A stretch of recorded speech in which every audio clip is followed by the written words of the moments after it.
Good morning, students. Our today's topic in the topic of water in the subject of chemistry O levels is water pollution. So concentrate yourself. This is very important topic as far as your paper number 1 and paper number 2 is concerned. Even some topic are there from paper number 4 as well. So concentrate yourself. We are going to start now. Although nearly all the causes of the pollution are the result of the human activity, but at the same time, some natural events such as the storms also cause pollution.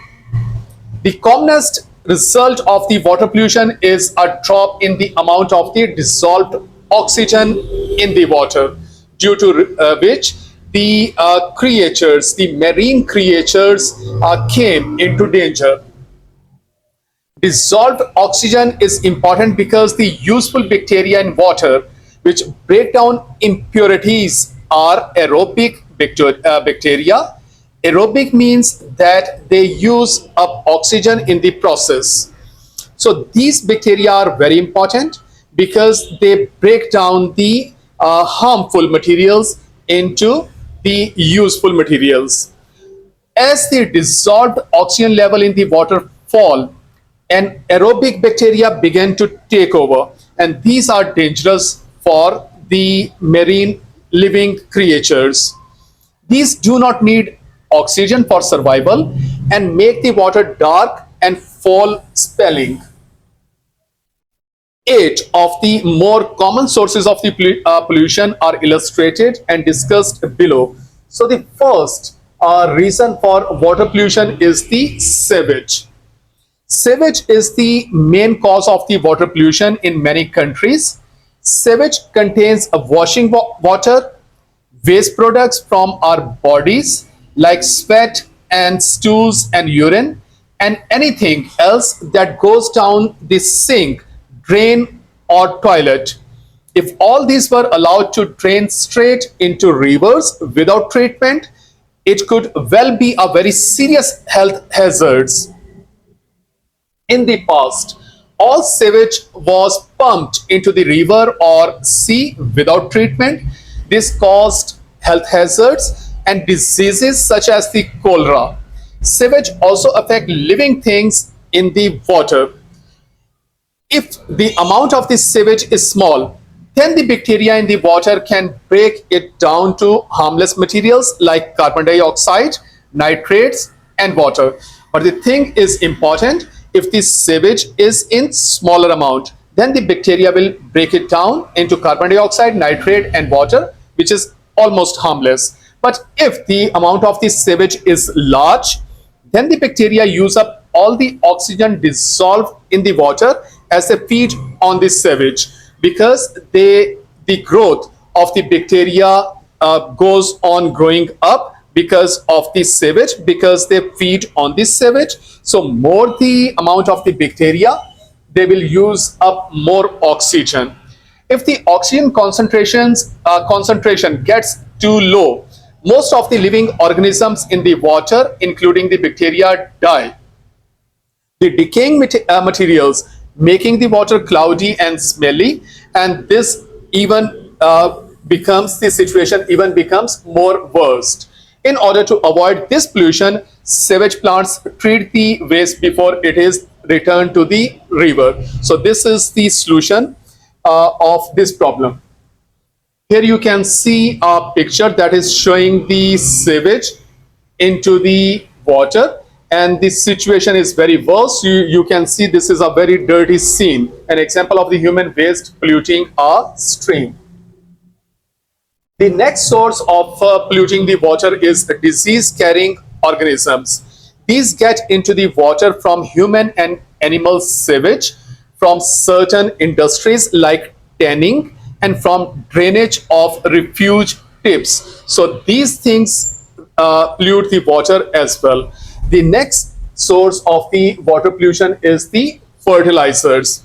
Some of the fertilizers used by the farmers gets washed off into rivers and lakes. High concentration of the nitrates and phosphates in the water causes increased growth of the algae and weeds.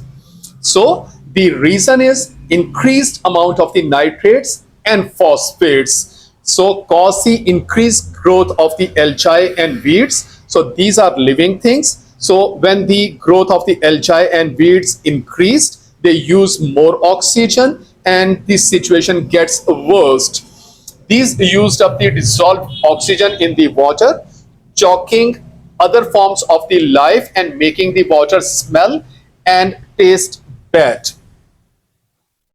The next source of the water pollution is sediments. The rain washes mud and silt sediments into the water supplies. So when the rainwater moves from the mud, they dissolve mud and silt sediments and water become polluted. These can cause problems in purification plants by blocking channels and pipes. So these are the problems which are caused by this kind of the pollution. The next source of the water pollution is organic chemicals. The two main sources of the organic compounds in water are detergents and pesticides. By causing water to foam, detergents prevents oxygen from easily dissolving in it. So when a water is having detergent dissolved in it, it prevents the oxygen from easily dissolving in it. It can also upset the balance of the essential fluids in the cells of the some organisms. Okay, the second thing in the organic chemicals is the pesticides. Pesticides accumulate in the body, and so even small amount can threaten fish. So dead and decaying fish add to the pollution problem, as all organic matter uses up dissolved oxygen. So when the fish normally eat pesticides mixed food, so the fish normally dead and decaying fish add to the pollution. Some detergents and pesticides can be broken down into less harmful substances by bacteria. The next important source of the water pollution is inorganic chemicals. Soluble minerals as well as acids and alkalis find their way from factories and mines into the water supply. So this is the pollution problem which is actually generated by the factories. So soluble minerals, acids, alkalis from the factories and mines go into the water supply. Some of these pollutants like the oxides of the sulfur and nitrogen get into the atmosphere from the factory chimneys in the form of the smoke. Rain washes them out of the air into the rivers and the lakes. So these gases dissolve in the rainwater and in the form of the rain came to the ground and then go into the rivers and lakes. Other pollutants are introduced directly into the rivers as they are washed out of the factory in cooling or cleaning water. These are often toxic to animals and plants and cause corrosion in water treatment plants. The next source of the water pollution is the radioactive material. The discharge of these materials is supposed to be restricted by law, but recently increased radioactivity activity has been detected in the vicinity of some industrial plants, such as one at Sela Field. The radiation given off by the radioactive material can cause cancers or mutation in a wide variety of the organisms, including humans. The next source of the water pollution is the heat. Power stations use large amount of the water for cooling. They return the water pure. So heat return the water pure but slightly hotter.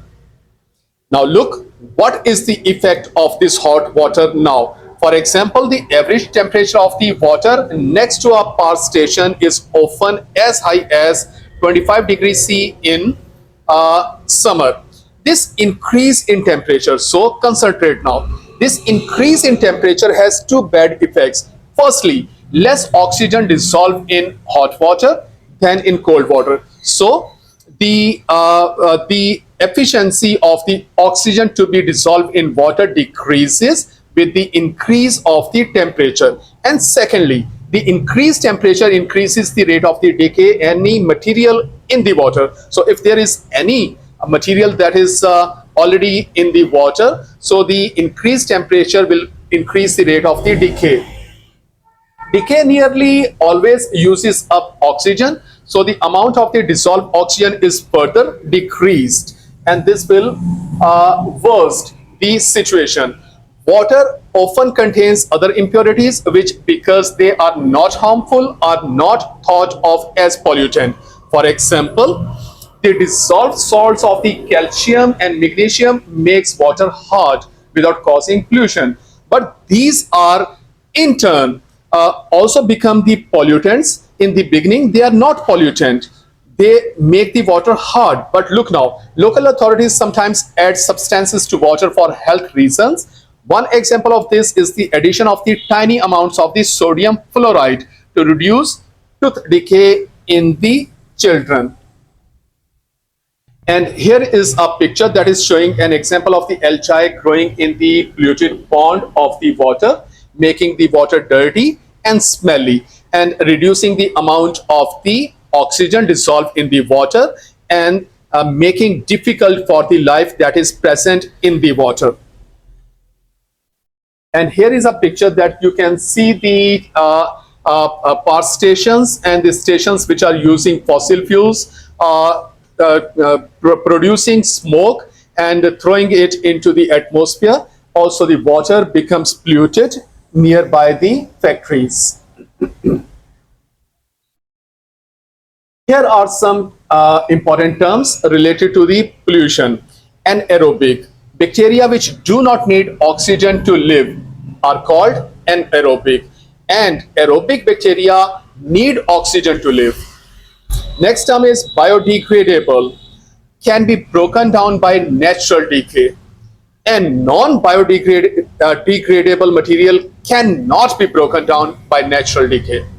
Next is deoxygenated, lacking in oxygen, and the reverse is oxygenated, plentiful in oxygen. Next is effluent, industrial discharge. Next is eutrophication, unintentional enrichment. Next is leaching, washing away. And next is sewage, human washing and toilet waste. So this was the lecture, students, on the water pollution. I hope so this will be much more easier and interesting for you to understand and learn now. So read this lecture again, understand it, learn it, and make your notes. Thank you so much.